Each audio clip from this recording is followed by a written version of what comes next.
¿Qué tal? Muy buenos días para todos. Arrancando el 2021, la semana pasada nosotros tratábamos de anticipar cuáles eran las variables claves, cómo nos imaginábamos que podía llegar a plantearse el año, y lo que señalábamos era que, al igual que sucedió en 2019, en 2020, y si uno se va para atrás también, el año arranca con una característica distintiva, y es que se presenta como otro año binario, algo que ya prácticamente forma parte del ADN de Argentina en términos macro. Y en los años binarios, por supuesto, la situación depende, o sobre todo el resultado de las inversiones, pero especialmente el de la macro, depende de cómo se terminen configurando algunas variables claves. Nosotros señalábamos que, a diferencia de el 2019, en donde la variable clave que definía la macro era la política, o del 2020, cuando la variable clave que nosotros esperábamos en ese momento era la financiera, era cómo se terminaba resolviendo la deuda, aunque finalmente haya terminado siendo otra, que fue la sanitaria, algo que no estaba en el radar de nadie.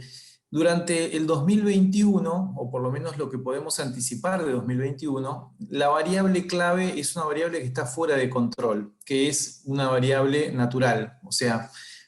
concretamente nos estamos refiriendo a cómo pueden llegar a venir las lluvias. Y esto es importante porque en el estado macro que se encuentra Argentina, que es una situación de vulnerabilidad importante, con un nivel de reservas bajo, con una brecha cambiaria que es muy alta y que limita notablemente la capacidad de acumular reservas por parte del Banco Central, el hecho de que llueva o no llueva, o de que llueva suficiente y permita de esa manera tener una cosecha que sea liquidada en el segundo trimestre del año, y de esa manera permita recomponer reservas, puede definir en gran medida cuál puede ser la dinámica o el sendero del tipo de cambio, y vinculado a eso, el sendero de la inflación y del resto de las variables clave de la economía. Ahora, teniendo en cuenta ese carácter binario que no solo depende, por supuesto, de las lluvias, depende de un montón de otras cosas que están sí bajo el control de la política monetaria y del gobierno, digamos, de la política fiscal, pero digo, teniendo en cuenta el carácter binario con el que se presenta 2021, uno de los aspectos más llamativos y que estuvimos explorando esta semana, y que es el que vamos a compartir ahora, es el rol que puede tener la política monetaria. Cuando uno analiza la mayoría de las respuestas de política o de los senderos que pueden llegar a tomar las variables, se da cuenta de que el hecho de que el 2021 sea binario, y quiere decir que en un escenario se va a dar una cosa, en el otro escenario se va a dar lo contrario. Pero lo que queremos estresar hoy, y lo que queremos conversar hoy con Francisco, es cuál puede ser el rol de la política monetaria, tal vez uno de los pocos rasgos del 2021 que nosotros desde hoy podemos anticipar, por lo menos, podemos ver que sin importar cómo vaya a ser, o de qué lado caiga la moneda de las lluvias, de qué lado caiga la moneda del acuerdo con el fondo, el resultado de las elecciones y un montón de otros factores que van a seguramente darle forma a la macro 2021, va a tener un protagonismo, y un protagonismo que, por otra parte, es renovado, en el sentido de que venimos de un 2020 en donde la política monetaria fue completamente endógena, estuvo casi íntegramente explicada por la dominancia fiscal, y eso es un rasgo que también probablemente, si bien no desaparezca, sí cambie de forma de una manera bastante importante. Entonces, bienvenido, Fran, para charlar de esto, y me gustaría por ahí arrancar, si podés hacer algunos comentarios respecto de cuando uno se plantea cuán factible o cuán viable es pensar en el regreso de una política monetaria, que probablemente sea un eufemismo para plantear la posibilidad de que Argentina pueda subir tasas de interés en la situación en la que se encuentra. ¿Cuán viable lo ves? ¿Cuán factible lo ves? Y en qué medida, sobre todo teniendo en cuenta, déjame agregar un último comentario, el dato de inflación que conocimos ayer, que si bien no lo contemplamos explícitamente en el desarrollo de las ideas que vamos a presentar hoy, es un dato que no se puede obviar, digamos, para pensar la política monetaria y el nivel de tasas de interés de Argentina de acá en adelante. Sí, a ver, gracias por el pie, José. Decíamos, la política monetaria es lo menos binario de este año, que es absolutamente binario. En el caso del escenario que nosotros planteábamos el viernes pasado de un programa clásico del FMI, ahí hay muchos menos cuestionamientos, digamos. El fondo siempre recomienda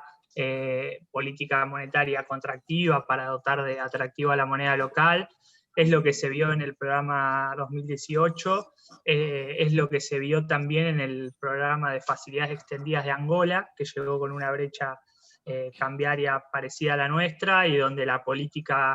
tasa de política de Angola se mantuvo muy en los mismos niveles en términos nominales, pero la inflación fue bajando, lo cual quiere decir que la tasa de política se fue endureciendo en términos reales.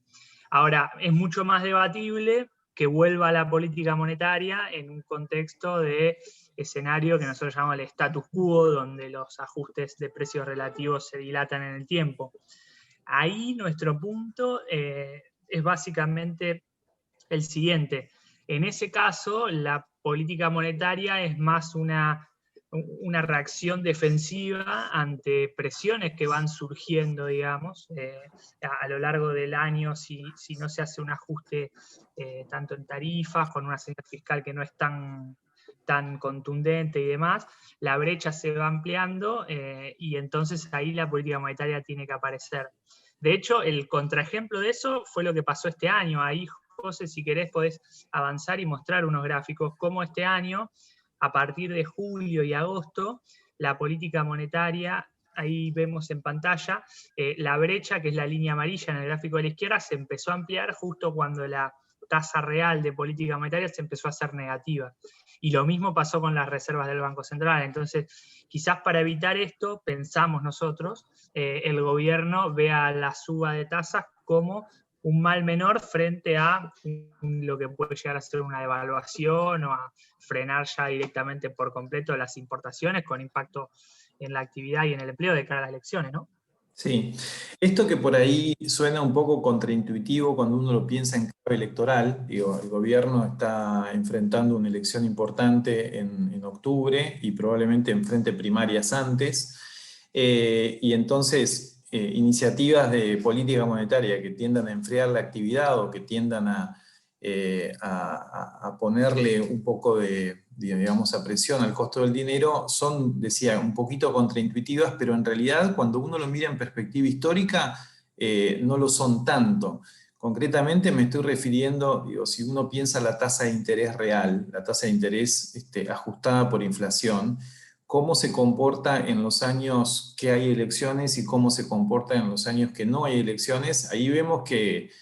tiene un componente, digámosle, estacional, que sabemos que no lo es, pero quiero decir, sigue un patrón como el que siguen otras variables macro, por ejemplo el crecimiento, desde hace ya más de una década, en donde a los años en donde hay elecciones son consistentes con una tasa de interés que es un poco menos negativa por lo menos, y ese perfectamente podría ser el caso, y tiene mucho más sentido pensarlo teniendo en cuenta cómo terminamos el 2020, que terminamos con una tasa de interés real negativa de más de 2 dígitos, ¿no? O sea, del orden del 13%. Entonces, en ese contexto, ¿cuán factibles ves o cómo lo estás viendo vos en términos de timing también? Sí, ahí lo que muestra el gráfico es lo que vos decías, digamos, mirámosla como la miramos, la tasa real, ahí la medimos de tres maneras distintas. En año electoral la tasa real tiende a ser más alta, entendiéndose como menos negativa, y eso ya de por sí es llamativo y avala un poco esta teoría que venimos planteando, esta hipótesis, pero lo llamativo también es que esa tasa real más alta no solo es porque la inflación en un año electoral también es menor, porque los precios en general se pisan y demás, sino que, como mostramos en las tablas siguientes, también se da porque las tasas nominales también suben, digamos. De hecho, es lo que se vio en todos los años electorales. En el único año en el cual las tasas, tanto de política como la tasa Badlar, no subieron, fue del 2009, donde claramente tiene un efecto de que en realidad la base de la que se partía era muy alta porque había pegado en 2008 la crisis financiera. Así que es un patrón que aparentemente se repite, digamos, y avala esta idea de que hay que subir tasas para contener las presiones, ¿no? Esto que planteamos, digamos, lo de la tasa real tiene claramente dos patas, tiene la dinámica de la inflación y tiene la dinámica de las tasas, como bien vos separás. Y algo que planteamos la semana pasada, de manera temprana, creo yo, fue el hecho de que si uno mira los precios de mercado, estoy pensando en las consecuencias de mercado que tiene este planteo, si uno mira los precios de mercado y mira el rendimiento de la curva SER, sobre todo y especialmente del tramo corto de la curva SER, va a ver que en gran medida ese tramo de la curva refleja la búsqueda, digo, están prácticamente rindiendo cero y refleja la búsqueda de un refugio importante por parte de los tenedores de pesos, que yo diría anticipa casi perfectamente lo que todo el mundo está pensando, que es una aceleración inflacionaria.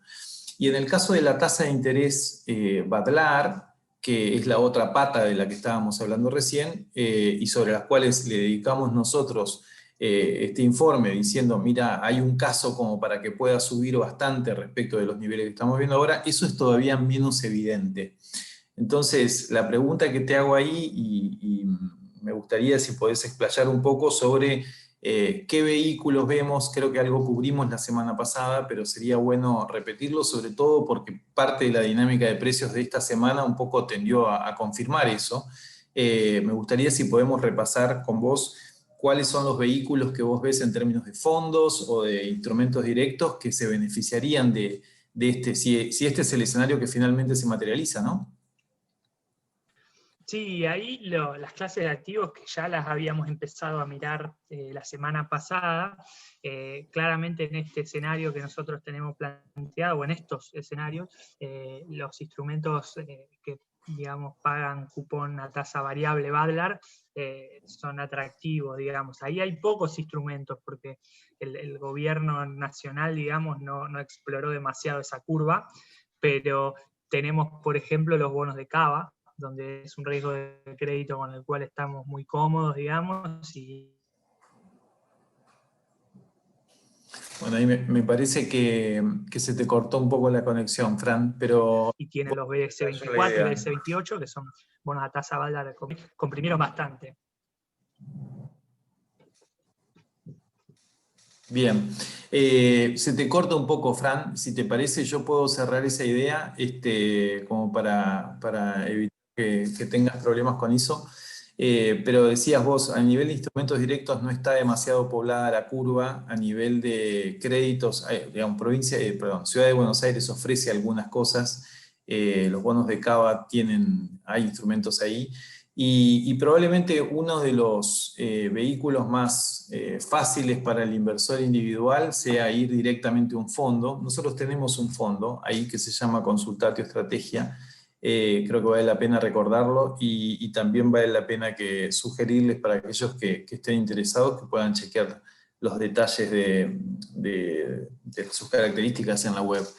Así que, bueno, con esto de mi lado, creo que cubrimos un poco las principales ideas que teníamos en el Weekly. No sé, Fran, si vos querés agregar algo más. No, clarísimo. Por ahí agregar también en fondos, el fondo Balance también está teniendo una participación que va siendo más Sí, creciente en estos instrumentos Badlar. sí, que es el fondo, para todos los que no lo conocen, es el fondo que tiene un componente más discrecional, digamos, dentro de nuestra familia de fondos y es donde nosotros no respondemos tanto a un objetivo de o seguir al dólar o seguir a la inflación o seguir a una determinada curva, sino que nos permitimos movernos en función de la visión de la mesa. Es el fondo que refleja la visión de la mesa de consultatio. Así que bueno, muchísimas gracias entonces y bueno, muy buen fin de semana para todos. Buen fin de semana.